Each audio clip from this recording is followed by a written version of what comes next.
પૃથ્વી પર વધતી ગરમીને પગલે આજે એસી જરૂરી બની ગયું છે। ગરમીનો પારો એટલો બધો વધી ગયો છે કે પંખો તો કોઈ કામમાં જ આવતો નથી। ત્યારે 100માંથી 99% લોકો નથી જાણતા કે હકીકતમાં એસીનું ટેમ્પરેચર કેટલું રાખવું જોઈએ। એસીમાં બેસવાના પણ કેટલાક નિયમો છે। જો આ નિયમનું પાલન કરવામાં ન આવે તો નાહકના લેવા દેવા થઈ શકે। ગ્લોબલ વોર્મિંગને કારણે વાતાવરણમાં ગરમી સતત વધી રહી છે। પહેલાં તો માત્ર મે મહિનો જ ગરમી રહેતી હતી, પરંતુ હવે તો માર્ચ મહિનાથી જ ગરમી શરૂ થઈ જાય છે। ગરમીનું પ્રમાણ વધતા એસીનું પ્રમાણ પણ વધી રહ્યું છે, જે પર્યાવરણ માટે નુકસાનકારક છે, પરંતુ આ એસીનો વપરાશ માનવો માટે પણ એટલું જ નુકસાનકારક છે।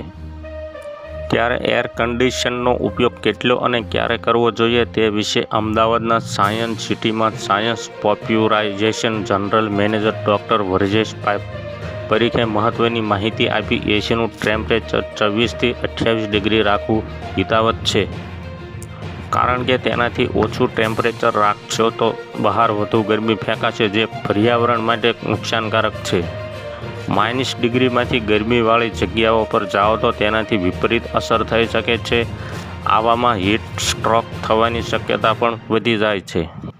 તો હાલ માટે આટલું જ। મળીશું નવી અપડેટ ને નવા સમાચાર સાથે। વિડીયોને શેર અને લાઇક કરજો અને ખાસ કરીને અમારી ચેનલને સબસ્ક્રાઈબ કરવાનું ભૂલતા નહીં મિત્રો।